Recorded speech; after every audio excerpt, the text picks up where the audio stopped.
قتل کر کے سڑک پہ پھینک دیا، اور پھر 302 یعنی اس کے قتل کا مقدمہ میرے پہ ڈال دیا ہے، 2 اور مقدمے ڈال دیے میرے، اب تقریباً 78 کیسز ہو گئے میرے اوپر، اس کا قتل کا بھی ڈال دیا۔ یہ ہے پاکستان میں اس وقت حالات۔ مجرموں نے ملک کو سنبھالا ہوا ہے، قاتل، چور، منی لانڈررز، ڈاکو، جھوٹ بولنے والے، سارا پیسہ باہر پڑا ان کا۔ پاکستان میں ان کو کچھ، پاکستان تو لوٹنے آتے ہیں، یہ علاج ان کے باہر، سرجریز ان کی باہر، عیدیں ان کی، شاپنگ ان کے باہر، بزنسز ان کی باہر۔ یہ صرف ملک لوٹنے کے لیے آتے ہیں، اور ان کو کوئی فرق نہیں پڑتا کہ اگر ملک کا دیوالیہ نکل رہا ہے۔ انہوں نے آ کے ملک سے وہ کیا جو دشمن بھی نہیں کر سکتا۔ 100 روپیہ صرف 10 مہینے کے اندر روپیہ گرا ڈالر کے مقابلے میں۔ اس کا کیا امپیکٹ آئے گا؟ ابھی مہنگائی کی جو لہر آئے گی، جو لوگوں میں غربت کی لکیر کے نیچے جائیں گے، جو ایسٹیمیٹ کیا جاتا ہے کہ کروڑ لوگ غربت کی لکیر سے نیچے چلے گئے ہیں، ان کو کیا فرق پڑتا ہے؟ ان کے تو ڈالرز میں پیسے اضافہ ہو گیا۔ یہ لوگ آج یہ حرکتیں کر رہے ہیں۔ کسی طرح عمران خان کو بند کیا جائے، آواز بند، اس کو قتل کرو، مارو، جیل میں ڈالو۔ کل کا یہ جو سارا ہوا، یہ ہمیں جب سازش کی سمجھ آئی، جب میں نے ختم کیا، سازش یہ تھی کہ تحریک انصاف کو کسی طرح الیکشن کیمپین نہ کرنے دو، اور عمران خان کو کسی طرح جیل میں ڈالو۔ رات کو یہاں سارے انہوں نے راستے بند کر دیے زبان پاک کے، یہاں انہوں نے سارا بجلی کاٹ دی زبان پاک کی، اندھیرا کر دیا، یہاں پوری تیاری آپریشن کی ہو گئی۔ عمران خان کو یہاں سے اٹھا کے بلوچستان لے کے جانا تھا، 2.5 مہینے اس کو جیل میں رکھنا تھا، تب تک ہماری پارٹی کو کرش کرنا تھا، اور جو بولنے والے ہیں ان کو سزائیں دینی تھی، ان کو بھی جیلوں میں ڈالنا تھا، اور اس کے بعد کنٹرولڈ الیکشن کروا کے تو پھر ان چوروں کو مسلط کر دینا تھا۔ یہ تھا پلان۔ اور کیونکہ مجھے لگتا ہے اس لیے کہ اتنا شور مچ گیا سوشل میڈیا پہ کہ جس طرح بے دردی سے انہوں نے اس کو شہید کیا، ذل شاہ کو، اس کی وجہ سے انہوں نے پلان نہیں کیا۔ مجھے پوری امید ہے یہ آج آئیں گے یا کل آئیں گے، اٹھانا انہوں نے ہے۔ یہ میں آج قوم کو ساروں بتا دوں کہ ان کے پلان کے اندر وہ جو لندن میں بیٹھا ہوا بگوڑا ہے، اس کے پلان کے اوپر اس نے کوئی اگریمنٹ کی ہوئی ہے، اس پہ چل رہا ہے پاکستان۔ تو عمران خان کو جیل ڈال رہے ہیں انہوں نے۔ خیر، میں تیار ہوں اس کے لیے، جیل کے لیے تیار ہوں، بلکہ میں تو ہر چیز کے لیے تیار ہوں۔ لیکن میں آج اپنی قوم کو کہنا چاہتا ہوں کہ دیکھیں، یہ جو کل ہوا ہے، یہ آپ کے سامنے کیا ہوا؟ انہوں نے اس ملک کی جمہوریت کو نقصان پہنچایا۔ جب الیکشن شیڈیول اناؤنس ہو گیا، یہ کون سی دنیا کی جمہوریت میں ہوتا ہے کہ ایک پارٹی اپنی الیکشن کیمپین کی ریلی کر رہی ہے، لانچ کر رہی ہے؟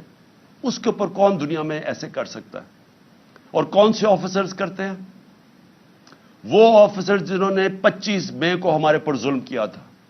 ہم نے الیکشن کمیشن کو لکھ کے دیا کہ یہ جو 23 یا 24 آفیسرز ہیں، ان کو یہاں پوسٹ نہ کرو۔ ہزاروں آفیسرز ہوتے ہیں، الیکشن کمیشن نے ان کو واپس ہمارے اوپر پوسٹ کر دیا، اور انہوں نے وہ سارے ظلم کے پیچھے تھے۔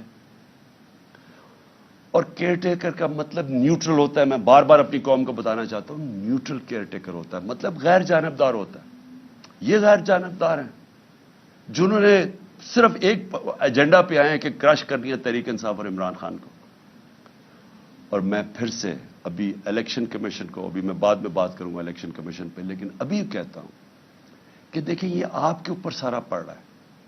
آپ کیسے ایک اس طرح کا کیئر ٹیکر سیٹ اپ لے آتے ہیں دونوں جگہ پہ، کے پی میں اور ادھر، جو ہمارے مخالف کو اوپر بٹھا دیتے ہیں؟ یعنی کوئی تو ایک انسان میں اخلاقیات ہوتی ہے، کوئی ایتھکس ہوتی ہے، کوئی اچھے برے کی تمیز ہوتی ہے، کوئی فیئرنس ہوتی ہے، کوئی انصاف کے اندر کوئی تھوڑا سا سوچ ہوتی ہے۔ یہ کیسے کر سکتے ہیں کسی پہ کہ ایک ایسا چیف منسٹر بٹھا دیا جو جسے قسم کھائی ہوئی ہے کہ کسی نہ کسی طرح اس نے تحریک انصاف کو ختم کرنی ہے، وہ آفیسر سارے وہ بٹھا دیے ہیں، اور پھر اب ایک اور کام ہونے لگا ہے۔ اب انہوں نے فیصلہ کیا ہے کہ یہ جو بیوروکریٹس ہیں وہ الیکشن کروائیں گے، ریٹرننگ آفیسرز وہ نہیں ہوں گے جو کہ عدلیہ سے لیے جائیں گے، بلکہ بیوروکریسی سے لیے جائیں گے۔ اب یہ بیوروکریسی کا تو حال دیکھ لیا آپ نے، کیا اسی بیوروکریسی اور یہ جو چیف منسٹر یہ ریٹرننگ آفیسرز اپوائنٹ کرے گا؟ تو یہاں سے پہلے ہی نظر آ گیا کہ یہاں الیکشن میں انہوں نے جس طرح کی دھاندلی کا پلان بنا ہوا. تو میری ریکویسٹ الیکشن کمیشن کو ابھی بھی ہے کہ ریکویسٹ کریں کہ عدلیہ کے ریٹرننگ آفیسرز آئیں, کیونکہ یہاں سے تو کوئی امید نہیں ہے. یہ جو لوگ ہیں ان سے تو کسی کو بھی کوئی امید نہیں ہے کہ یہ جب کیئر ٹیکر یہ بیوروکریٹس لے کے آئے گا تو ان کا تو ایجنڈا واضح ہے. میں دوسری بات اب کرنا چاہتا ہوں. میں اپنے سپریم کورٹ کے لیے اپنی قوم کی طرف سے پیغام دینا چاہتا ہوں کہ ساری قوم آپ کے ساتھ کھڑی ہے. ساری قوم نے آپ کے اوپر امید لگائی ہوئی ہے. اس وقت ملک کے اوپر جو قبضہ ہوا ہے ان مجرموں کا, اور جو لوگ ان کو بیک کر رہے ہیں, ان سے ہمیں کوئی امید نہیں ہے. اب انہوں نے تو سارا اپنا واضح کر دیا کہ یہ کس طرف لے کے جا رہے ہیں پاکستان کو, اور وہ پاکستان کے اندر جمہوریت کا قتل ہو رہا ہے. ہر روز قتل ہو رہا ہے. یہ جو کیئر ٹیکر بنائی ہے اسی سے ہی سمجھ آئے کہ جمہوریت کیا ہوگی. وہی بتائیں جو کل ایک الیکشن ریلی کے اوپر جو انہوں نے تشدد کیا, تو آپ کو تو پتہ چل جانا چاہیے کہ یہ جو سارے مل کے کر کیا رہے ہیں. لیکن سپریم کورٹ کو سارا پاکستان اور پاکستان کی تاریخ آپ کی طرف دیکھ رہی ہے. اور ہم صرف آپ سے ایک چیز چاہتے ہیں. ہم صرف چاہتے ہیں کہ آپ آئین کے ساتھ کھڑے ہوں. ہم یہ چاہتے ہیں کہ اس ملک میں جو رول آف لا ہے اس کو اپ ہولڈ کریں. امید صرف اب آپ پہ ہے, اور مجھے پتا ہے کہ آپ کو پورا تقسیم کرنے کی کوشش کی جا رہی ہے. یہ جو مافیا ہے, مافیا کرتا کیا؟ یہ جو جس کو سسیلین مافیا کہا تھا, یہ کون ہے؟ یا یہ لوگوں کو خریدتے ہیں یا یہ لوگوں کو ایلیمنیٹ کرتے ہیں. ان کے اوپر ٹیپس بناتے ہیں, بلیک میل کرتے ہیں, ہر قسم کے ان کے اوپر گند اچھالتے ہیں, ان کو بلیک میل کر کے پریشرائز کرتے ہیں اپنے فیصلے لینے کے لیے. یہ وہ لوگ ہیں, یہ وہ لوگ ہیں جو ٹیلی فون کر کے تو فیصلے کرواتے ہیں ججز سے. یہ وہ لوگ ہیں جنہوں نے ڈنڈے سے اٹیک کر کے سپریم کورٹ کو ایک ایماندار دیانتدار چیف جسٹس کو انہوں نے فارغ کروایا اور پھر رشوت چلائی, باقی ججز خریدے. میں سپریم کورٹ کو آج اپنے سارے ججز کو صرف ریکویسٹ کر رہا ہوں کہ آپ نے آئین کے ساتھ کھڑے ہونا اور جمہوریت کے ساتھ کھڑے ہونا. کیونکہ اگر اس وقت جو ان کی کوششیں ہیں, یہ الیکشن نہیں کروانا چاہتے, یہ الیکشن سے کسی نہ کسی طرح نکلیں گے. یہ قتل کروائیں گے لوگوں کو, یہ بڑے ناموں کو قتل کروائیں گے, دھماکے کروائیں گے صرف الیکشن سے نکلنے کے لیے. یہ ہر بہانہ استعمال کریں گے کہ جی پیسے نہیں ہیں تو پتہ نہیں کیا سینسس ہو گیا تو یہ ہو گیا. یہ ہر چیز استعمال کریں گے کسی نہ کسی طرح الیکشن سے نکلنے کے لیے, کیونکہ الیکشن میں ان کی موت ہے. ان کو پتہ ہے کہ پاکستانی قوم ان سے متنفر ہو چکی ہے, وہ ان کے خلاف کھڑی ہو گئی ہے. سارے بائی الیکشن میں واضح ہو گیا کہ یہ دھاندلی کے باوجود, ساری مشینری استعمال کرنے کے باوجود یہ نہیں جیت سکتے. اس لیے یہ الیکشن سے بھاگ رہے ہیں. اور مجھے خوف یہ ہے کہ یہ کسی نہ کسی طرح یہ مافیا عدلیہ کے اندر پھوٹ ڈال کے اس کو تقسیم کر کے یہ کوشش کریں گے الیکشن سے نکلنے کے لیے. میں اس لیے اپنے سپریم کورٹ کو کہنا چاہتا ہوں کہ اس وقت آپ کی یونٹی کی ضرورت ہے. آپ متحد ہو کے پاکستان کے آئین کے ساتھ کھڑے ہو. 5 کے 5 ججز نے کہا تھا کہ 90 دن میں الیکشنز ہونے چاہیے. اب پختونخوا میں دیکھ لیں, گورنر صاحب کہہ رہے ہیں کہ جناب وہ الیکشنز ڈیلے کرنے کے چکر میں ابھی تک انہوں نے اناؤنس نہیں کیا. اور جبکہ سب کو پتا ہے کہ اب ہمارے پاس ٹائم جو ٹائم تھا الیکشن کروانے کا وہ کم ہوتا جا, ہم آگے نکل گئے. 30 اپریل جانا بھی غلط تھا کیونکہ آئین تو اجازت نہیں دیتا تھا, لیکن کیونکہ انہوں نے جان کے سیبوٹاج کرنے کی کوشش کی 30 اپریل دینی پڑی, تو یہ اس سے بھی آگے جانے کی کوشش کر رہے ہیں. اس لیے میں اپنی عدلیہ کے ساتھ عدلیہ کو صرف قوم کی طرف سے پیغام دینا چاہتا ہوں. قوم آپ کے ساتھ کھڑی ہے. قوم وہ اور ہم وہ لوگ ہیں جو صرف اور صرف آپ سے انصاف چاہتے ہیں, آپ سے جو اس ملک کا آئین ہے اس کی دفاع چاہتے ہیں. یہ جو مافیا ہے یہ جب فیصلہ ان کے خلاف آتا ہے یہ اٹیک کر دیتے ہیں سپریم کورٹ کو. اور جب فیصلہ ساتھ آتا ہے تعریفیں شروع کر دیتے ہیں پریشرائز کر کے. میں آپ کو صرف آخر میں ریمائنڈ کروا دوں کہ جب جو دھاندلی کے اوپر سپریم کورٹ میں کیس چلا تھا 2015 میں، وہ ہمارے خلاف کیا، ہمیں بڑی تکلیف ہوئی. ایک دفعہ بتائیں کہ میں نے اس کی کوئی تنقید کی ہو، ہم نے ایکسیپٹ کر لیا. پھر جب میں نے اپنی اسمبلیز ڈیزالو کی اپریل کے اندر، پچھلی اپریل میں نے الیکشنز اناؤنس کر دیے، سپریم کورٹ میں کیس چلا گیا. سارا جو سپریم کورٹ میں بات چیت ہو رہی تھی وہ ساری ہو رہی تھی کہ الیکشنز میں اب چلے جائیں، اور وہ چلے جاتے ملک بچ جاتا اس عذاب سے. لیکن الیکشن کمیشنر نے وہاں کہا جی میں 3 مہینے میں الیکشن ہی نہیں کروا سکتا، اور وہ فیصلہ ہمارے خلاف چلا گیا. بڑی تکلیف ہوئی ہمیں. ایک دفعہ بتائیں کہ میں نے تنقید کی ہو اس کی. لیکن یہ ہر فیصلہ جو ان کے خلاف جاتا ہے اس کے اوپر یہ بلیک میل کرتے ہیں، نام لے لے کے ججز کے خلاف بات کرتے ہیں. اور اس لیے ضرورت ہے سارے ملک کو کہ اگر ہم نے اب آگے جانا ہے، اور اس کی ملک کی بچت ہی رول آف لا میں ہے. ملک بچے گا تب جب قانون کی حکمرانی ہوگی. وہ اس کی دفاع کرنی ہے سپریم کورٹ نے. اور ہم صرف آپ سے اپیل کر سکتے ہیں کہ یہ آپ کو ہر پریشر ڈالیں گے، ہر وہ نامعلوم افراد سے پریشر آئے گا، ان چوروں سے آئے گا، یہ رشوت بھی یہ ان کو خریدتے بھی ہیں. میں آپ سے ریکویسٹ کروں گا کہ قوم ساری آپ کی طرف دیکھ رہی ہے، اور ہم صرف چاہتے ہیں کہ جو سب نے کہا تھا آئین کے اندر 90 دن میں الیکشنز، اس کے ساتھ آپ کو پوری طرح کھڑا ہونا چاہیے. اب میں الیکشن کمیشن کے اوپر آپ تیسری بات کرنا چاہتا ہوں. دیکھیں الیکشن کمیشن، مجھے جتنی تکلیف الیکشن کمیشن سے ہے کسی کو نہیں ہے. انہوں نے میرے اوپر، آپ نے ایلیگیشن لگائی توشہ خانہ کی. میں آج رائٹنگ میں دیتا ہوں سب کے سامنے، جس وقت یہ عدالت میں جائے گی یہ توشہ خانہ کیس باہر پھینکا جائے گا.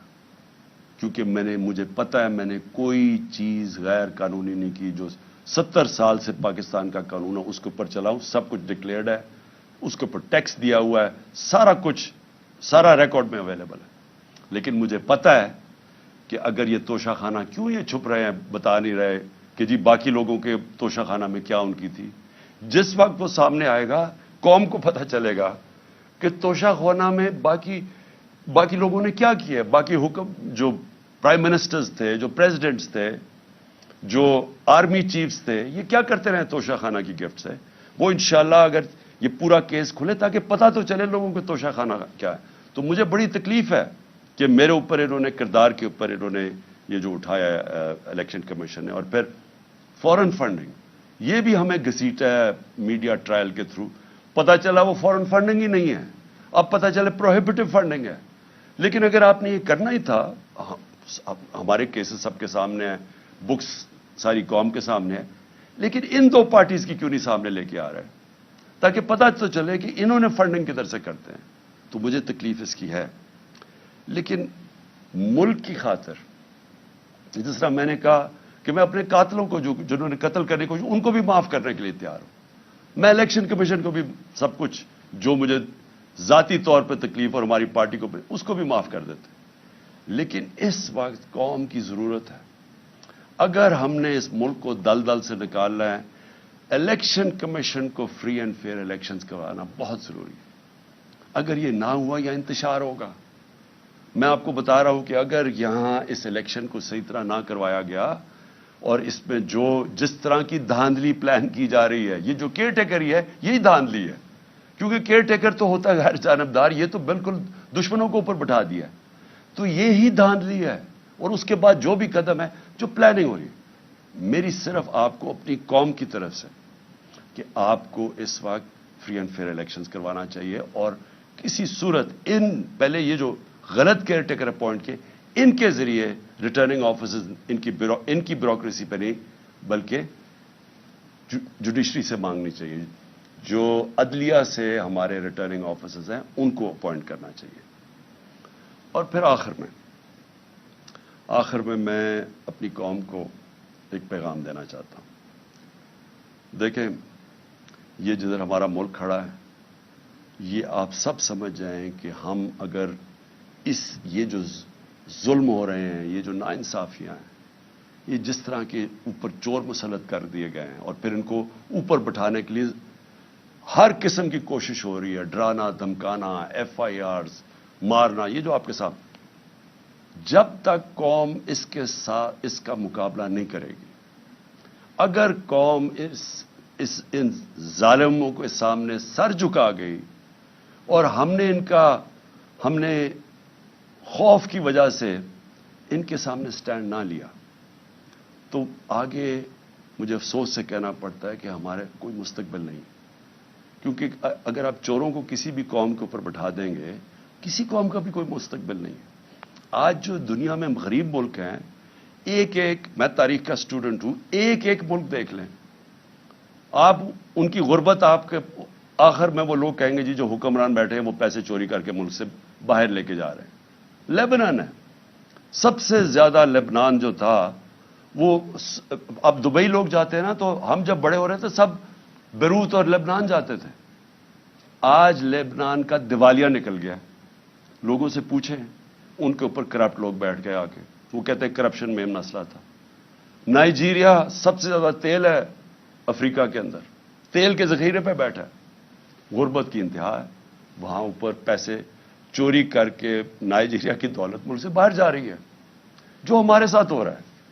تو میں قوم کو کہتا ہوں کہ یہ لوگ رہ گئے جن کا سٹیک ہی پاکستان میں نہیں ہے، آپ کا کوئی مستقبل ہی نہیں۔ تو پہلے تو میں اپنی وکلا کمیونٹی کو کہنا چاہتا ہوں، دیکھیں پاکستان کی وکلا برادری کے اوپر سب سے زیادہ ذمہ داری آ گئی ہے۔ یہ جو سپریم کورٹ کو تقسیم کرنا، یہ جو آئین کی دھجیاں اڑانا، یہ جو ہر قسم کا حربہ استعمال کرنا کہ کسی طرح الیکشن سے نکل جاؤ، یہ وقت ہے کہ جو وکلا، سارے وکلا کو اپنے سیاسی اختلافات دور کر کے سب کو اکٹھا ہونا چاہیے قانون کی حکمرانی کے لیے۔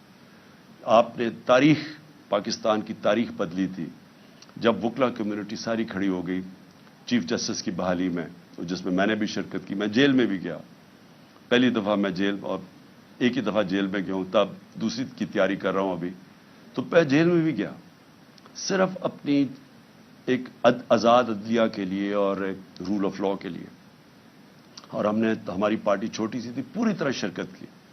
تو مجھے تب یاد ہے کہ وکلا کی میں نے جذبہ دیکھا، ان کا جو ان کی دلیری میں نے دیکھی، اور جو کمٹمنٹ تھی رول آف لا کے لیے، میں نے وہ اپنی آنکھوں کے سے دیکھی ہے۔ اب بہت ضروری ہے، کیونکہ اب بھی وکلا کے اندر مافیا آ گیا ہے، اور وکلا کے اندر مافیا تقسیم کر کے بیٹھا ہے، اور وہ ان چوروں کے ساتھ کھڑا ہے۔ تو میں آپ سب کو اپیل کرتا ہوں کہ یہ ٹائم آ گیا ہے کہ آپ نے ہر تیاری کرنی ہے، آپ نے کسی صورت اس ٹائم کے اوپر اپنی عدلیہ کو نہیں چھوڑنا، اپنی عدلیہ کو تنہا نہیں چھوڑنا۔ آپ نے جو ظلم ہو رہے ہیں، آپ نے انصاف کے لیے کھڑا ہونا ہے۔ آپ کو اگر سڑکوں پہ نکلنا پڑے، آپ کو نکلنا چاہیے، کیونکہ جب تک ہم اب جدوجہد نہیں کریں گے ہم ان کو شکست نہیں دے سکیں گے۔ اور آخر میں اپنے نوجوانوں کو کہنا چاہتا ہوں، اپنی یوتھ کو، ہماری ماشاءاللہ 65% آبادی ہماری 30 سال کی عمر سے کم ہے، مستقبل آپ کا ہے۔ 8 لاکھ پچھلے سال ہمارے نوجوان جب سے یہ چور اوپر مسلط کیے گئے ہیں، ملک سے چھوڑ کے چلے گئے، امید کھو بیٹھے ہیں پاکستان سے۔ دیکھیں میں نے اپنی زندگی کا کافی بڑا ٹائم باہر گزارا ہے، میں آپ کو ایک آدھ چیز بتا دوں کہ دیکھیں باہر جا کے آپ کی زندگی بھی آسان ہو جائے گی، اگر آپ پروفیشنلز ہیں، آپ زیادہ پیسے کما سکیں گے، آپ کمفرٹیبل زندگی بھی گزار سکتے ہیں، بالکل ٹھیک ہے، لیکن جو اپنا گھر ہے اس کا کوئی متبادل نہیں ہے۔ آپ ہمیشہ وہاں پرائے سمجھے جائیں گے، آپ کو سارا وقت جو وہ 3-4 جنریشنز بھی وہاں پیدا ہو گئی ہیں، ان کو سارا وقت ایک دھماکہ ہوتا ہے، ان کو ثابت کرنا پڑتا ہے کہ جی ہم دہشت گردوں کے خلاف ہیں، اور ہم بڑے اچھے شہری ہیں آپ کے ملک کے جدھر بھی وہ رہ رہے ہیں، کیونکہ وہ آپ کا ملک نہیں ہے۔ ہاں کئی اپنا رہے آتے ہیں، ایڈجسٹ بھی کر جاتے ہیں، کئیوں کو زندگی کا مقصد ہی ہوتا ہے کہ اچھی زندگی گزاریں، گاڑی اچھی ہو، گھر اچھا ہو، تنخواہ اچھی ہو، تو اسکول میں بچے اچھے چلے جائیں، بس ان کا مقصد ہی زندگی کا یہ ہوتا ہے۔ لیکن جن کا اس سے بڑا مقصد ہوتا ہے کہ اللہ نے ہمیں کسی مقصد سے دنیا میں بھیجا ہے، ہماری ذمہ داری ہے کہ اللہ ہمیں زیادہ پڑھا لکھا دیتا ہے تو ہماری ذمہ داری ہے معاشرے کو، اور سب سے بڑی ہماری ذمہ داری ہے کہ اللہ کی زمین پہ انصاف قائم کرو. میرے نبی صلی اللہ علیہ وسلم نے پہلی چیز مدینہ کی ریاست میں عدل اور انصاف قائم کیا تھا. پھر خوشحالی آئی تھی, پھر عروج آیا تھا, پھر انہوں نے ایک جمہوریت قائم کی تھی. جمہوریت کا مطلب جمہوریت رول آف لا کے بغیر نہیں بن سکتی. انہوں نے بادشاہت پہ نہیں مسلمان کھڑے ہوئے تھے. اور وہ جو فاؤنڈیشن رکھی تھی مدینہ کی ریاست میں, انہوں نے دنیا کی امامت کی تھی. اور اللہ ہمیں بار بار حکم کرتا ہے کہ ان کی زندگی سے سیکھو, ان کی شریعہ پہ چلو. تو میں سب کو آج آپ کو اپیل کر رہا ہوں کہ ہمارا مسئلہ یہ ہے کہ یہاں انصاف نہیں ہے. اور یہ جو چور اوپر بیٹھ گئے اور NRO لے گئے ہیں, اس کا مطلب انصاف نہیں ہے. جب ایک طاقتور کے لیے ایک قانون اور کمزور کے لیے دوسرا, اس کا مطلب جنگل کا قانون آ گیا. جنگل کے اندر شیر کے لیے ایک قانون اور بیچارہ ہرن کے لیے دوسرا ہے. تو ہمیں پاکستان کو وہ جو اسلامی ریاست جو بڑی خواب کے نام پہ بنی تھی, اس کی بنیاد انصاف ہے. اور انصاف کے لیے جب آپ کھڑے ہوتے ہیں, اس کو جہاد کہتے ہیں. اور انصاف تو کمزور چاہتا ہے, طاقتور تو اپنے آپ کو قانون کے اوپر رکھنا چاہتا ہے. تو جب طاقتور کے سامنے کھڑے ہوتے ہیں, یہ ہوتی ہے انصاف کی جنگ, جہاد. حضرت ابو بکر, حضرت عمر, حضرت علی, ان کی پہلی جب وہ خلیفہ بنے تو پہلی چیز انہوں نے کیا کی کہ میں طاقتور کو قانون کے نیچے لے کے آؤں گا, انصاف قائم کروں گا. ہمارا مسئلہ ہی ناانصافی ہے. اور اس کے لیے جو ظالم ہیں, یہ جو سب ملے ہوئے ہیں, یہ جو سارے ان کے سہولت کار اور یہ جو منی لانڈرز اور جو ڈاکو سب اکٹھے ہوئے ہیں, ان کا صرف ایک مقصد ہے کہ یہ انصاف نہ آنے دو. عمران خان کو میری کیا لڑائی ہے ان سے؟ لڑائی یہ ہے کہ یہ وہ چیز کہہ رہا ہے کہ اس ملک میں اگر انصاف آیا تو جو ہم یہاں عیاشیاں کرتے ہیں, پیسہ چوری کر کے باہر, بڑے بڑے گھر, قانون سے ہم اوپر, یہ اس سے ڈرے ہوئے ہیں. ہر آدمی جو انصاف سے ڈرتا ہے, ہر آدمی جو چاہتا ہے کہ ہماری اسپیشل پریولیج ہو, وہ ہر آدمی اس وقت ایک طرف کھڑا ہو گیا ہے اور کوشش کر رہا, ان کو عمران خان نظر آ رہا ہے کہ کسی طرح اس کو تو فارغ کرو. دیکھیں, مجھے نہ جب میں پالیٹکس میں آیا تھا 26 سال پہلے, میں جب موت کا خوف کے اوپر قابو پا چکا تھا, اللہ میں ایمان آ چکا تھا, لا الہ الا اللہ کا مطلب سمجھ چکا تھا کہ اللہ نے فیصلہ کرنے جب دنیا سے جانا ہے. احتیاط کرتا ہوں. احتیاط اس لیے کرتا ہوں کہ یہ جو میرے دشمن ہیں, یہ بڑے جتنے خوف زدہ ہوتے جا رہے ہیں اتنی میری جان خطرے میں ہے. احتیاط کرتا ہوں. جیل میں کیا فرق پڑے گا, جیل میں چلا جاؤں, کتابیں پڑھ لوں گا, بڑی مجھے ٹائم مل جائے گا. لیکن مجھے خوف یہ ہے کہ مجھے یہ اگر ہٹائیں گے, اور یہ سمجھتے ہیں کہ اگر میں راستے سے ہٹ گیا تو قوم سو جائے گی. ان کا یہ خیال ہے کہ اگر عمران خان کو ہٹا دیا جائے تو نہ یہ کیمپین کر سکے, کچھ کرے گا, تو تحریک انصاف بھی آہستہ آہستہ ختم ہو جائے گی. اور یہ جو لوگ ہیں, انہوں نے تو پھر سے قبول کر لینا جو بھی ہو. تو اس کے اوپر میری جان بھی خطرے میں ہے اور یہ مجھے جیل میں ڈالنا چاہتے ہیں.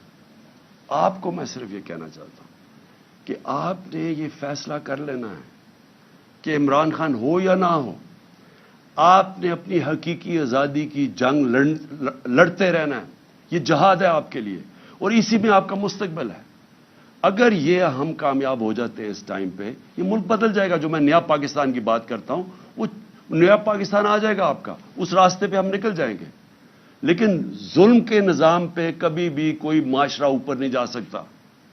کفر کا نظام چل جائے گا, ظلم کا نظام نہیں چل سکتا. حضرت علی کا قول ہے, یہ نظام کبھی بھی نہیں چلے گا. اور آپ کے سامنے جدھر ہم گر چکے ہیں, آپ کو پتہ ہے کہ کیوں ہے, کہ جب آپ ان چوروں کو NRO دے دیں اور بیچارہ غریب آدمی جیلوں میں رہے, تو اس قوم کی تو کوئی مستقبل نہیں ہے.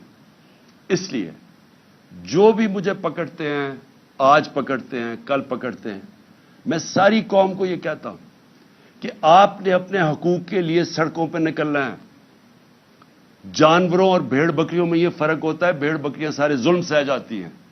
انسان کا بڑا مقصد ہوتا ہے, وہ ظلم کا مقابلہ کرتا ہے, وہ جہاد کرتا ہے, اور وہ ایک معاشرے کو زندہ کر دیتا ہے. حضرت امام حسین کی جو شہادت تھی وہ ساری دنیا کے لیے، مسلمانوں کے لیے ایک چیز سامنے آ گئی کہ جو رائے حق ہے اس کے لیے اگر آپ کی جان بھی چلی جائے آپ اپنے معاشرے کو زندہ کر دیتے ہیں. جس طرح علامہ اقبال نے کہا کہ وہ کربلا کی سوچ سے سارا وقت مسلمان ریولوشنری اسپرٹ میں رہتا ہے، اپنے آپ کو پھر سے کھڑا کرتا ہے کہ میں نے رائے حق پہ کھڑا ہونا ہے. یہ سیدھی سیدھی جنگ ہے چوروں کی اور رائے حق کی. اور اس کے لیے میں پھر سے قوم کو اپیل کرتا ہوں، میں ہوں یا نہ ہوں، آپ نے اس جنگ، اس جہاد سے ہٹنا نہیں ہے. کیونکہ اگر آپ ہٹ گئے تو یہ سارا پاکستان کا مطلب ختم ہو گیا. پھر یہ بہت بڑا دھوکہ تھا پاکستان.